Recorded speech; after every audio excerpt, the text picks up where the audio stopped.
Hello, and this is the Disc Golf United Fantasy Update.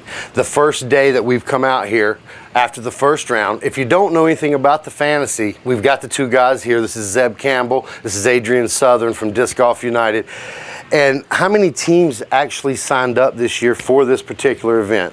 We were really impressed with the participation this year. It was over 200 different teams that signed up. Awesome. So this is the first time we've done anything like that. Zeb, what's your team name? My team name is just my name. Just your name? Yeah. Adrian, what's your team name? I wish I could have come up with a cool name, but still, I just listed it under me. Oh, well, I'm fortunate. My team name is Team Clash, so we're part of the 200 plus that are in there. And if you're part of the 200 plus, we're going to sort of bring you up to date, let you know what's going on. First off, Adrian, let's walk over to this screen right here. And what we're looking at here is, this is the top 10 fantasy teams, and Ryan Gwillem is in the lead. What is it that he did that put him in the lead yesterday when he started, or I guess last week when he picked his teams? Right.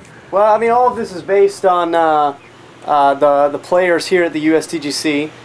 Each of them have been given a projected score based on Disc Golf United handicap formula, and all they're trying to do is really beat their own expectation there, their own performance. Well, if I'm projected at a 70 and I come in at a 69, what does that? How many points am I going to get?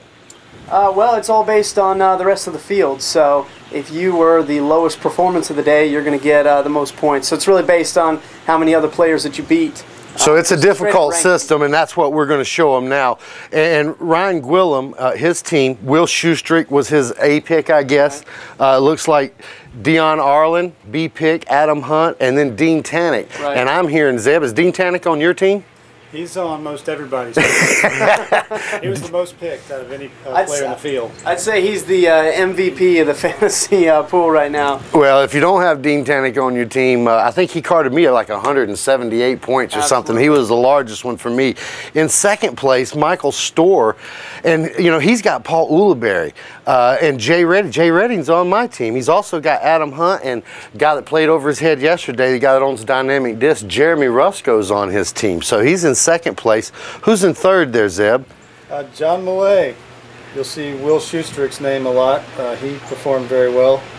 Well, now you look at first and third, and the only difference I'm seeing is in the C pool. So between those guys, I guess today Ryan and John are pulling for Paul and Adam to pick it up a little bit and help them there. So you see a lot of the same names on here. Who's in fourth there, Zeb? Sergio Correa. One of the few guys to take our top golfers like Nico or Dave Feldberg. A lot of, I guess you could say that it's tougher for them to beat their projected score. So when you're going to pick your fantasy team, and we're going to do this next year, and it's possible that we're going to do this for more events, you're not really looking for that big high-rated guy. I mean, I took Ken Climo on my team. Could have been a mistake because I really didn't think about the way the system is set up. Exactly. And Kenny's numbers are so low, he's got to go low every day to earn me some points. So what's your advice, I mean, in picking a team? I'd say the top players have their safe picks, whereas if you want more upside, say somebody like Dean, well, most of the field took him because they think he's underrated and has a chance to shoot 10. Well, he's been in the lead card here before. And he's been here. Yeah, he's been in the lead card. He finished in the top two groups a few years back. He did suffer an injury recently, which... You know, maybe that's why his numbers are off, and everybody took advantage of it, it looks like. He's a sleeper for sure. And you try to pick guys you think are underrated. So that's how you can potentially... Well, now this is great. Points. I mean, Valerie Jenkins is on Sergio's team as his D pick, and you know, there's your theory right there because she's probably rated a little over 950, and I'm not sure exactly. Do you know what her projected numbers were, Adrian?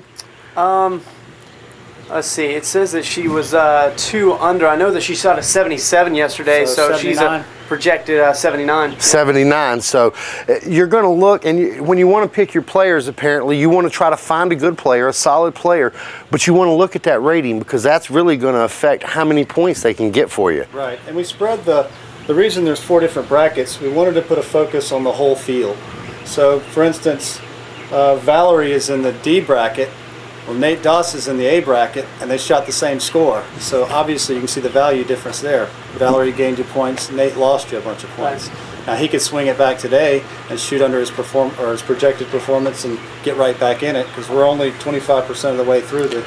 Well, now we're looking for a lot of shakeup. We'll run down real quick in case you can't see this. Ryan Gwillem in first, Michael Storer in second, John Millay in third, Sergio Correa in fourth, Tim Foley in fifth. We've got Tanner Duncan in sixth, Steve Sanders in seventh, Jacob Rush in eighth, Alvin Ashley in ninth, and Ian Kuhn is in 10th. That's the top 10 out of the 200. Now you guys have got some other stuff. We'll move over this way a little bit.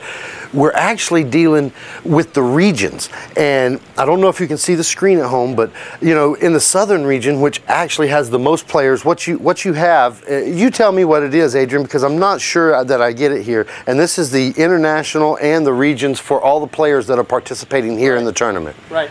Well, we also wanted to kind of give the players something interesting to follow, so we broke up all the states into regions so we could follow right alongside with the fantasy stuff what their average performances were ending up being. So I've actually got some of those results here.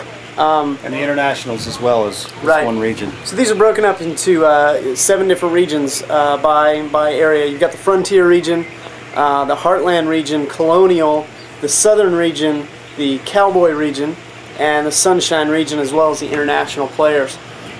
So after yesterday's round, which you'll see that these numbers are reflective of. Now how is this all based upon the same handicap fantasy system that we're dealing with? Exactly. So when I say performance, I'm talking about, you know, whether they were under, over, or even to their projected score. And the results right now are showing that a lot of people were affected by the heavy winds and the stroke and distance. You know, another thing that went into or I think should go into a lot of people's fantasy picks is take a look at, you know, whether people have been here before, how safe they play, how aggressive they are. If they're an aggressive player, that could be risky at this particular course. Right.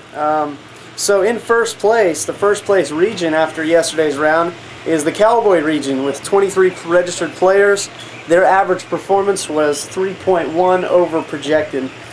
In second place is actually our international players with 23 registered at 3.6 over their projected. The Southern region. That's our largest region. That's right. That is our largest region. Had 45 registered players. Their average performance was 3.8 over projected. In fifth place is the Sunshine region. Good old boys from the West Coast. Is 21 registered players at 4.3 over projected. Fifth place is, I'm sorry, I put those backwards. Colonial. The Colonial region is in 21 players, 4.1 over projected, and the Sunshine in fifth with 21 players, 4.3 over projected. In sixth place is the Heartland region, where Nico's from, with 35 players, 4.8 over projected. And last place, the Frontiers. David Feldberg better work his boys into shape.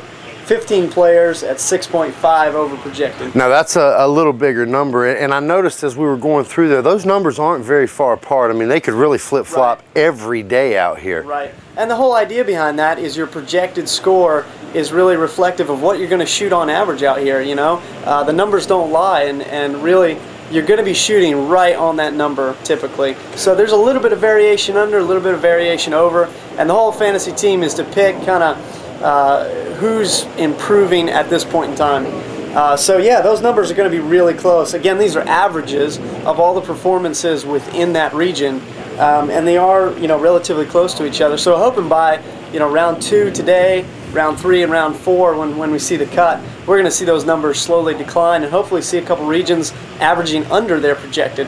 Like we did last year. Nice. Now we have some prizes. These guys are going to be participating for points at DGU where they can come in. The top 10 teams plus ties will share 30,000 Disc Golf U Pro Shop points. And thanks to Billy and Boz and Clash Productions for jumping on board and seeing the vision with us. Whoever finishes in first is going to receive the entire Clash series. 1 through 7. 7 DVD set. And second place is going to receive the entire Clash tournament series set, which I believe is 12 discs. It is. So thank you for jumping on board and seeing the vision with us. Well, this is the first chance we've had to sort of give you an update of the fantasy. Check back tomorrow. We'll let you know what happened today because the wind is down. It's a beautiful day, and I expect some really good numbers out today. Zeb, we thank you for your time, Adrian, the Disc Golf United man. If you've got any questions, all you've got to do is go to Disc Golf U. Everything's pretty self-explanatory. If you don't have a team, stay tuned and watch, because you're going to want to be a part next year, and you're going to want to know how this thing is run. This is Billy Crump for Disc Golf United at the USDGC 2010. Go Trey Johnson.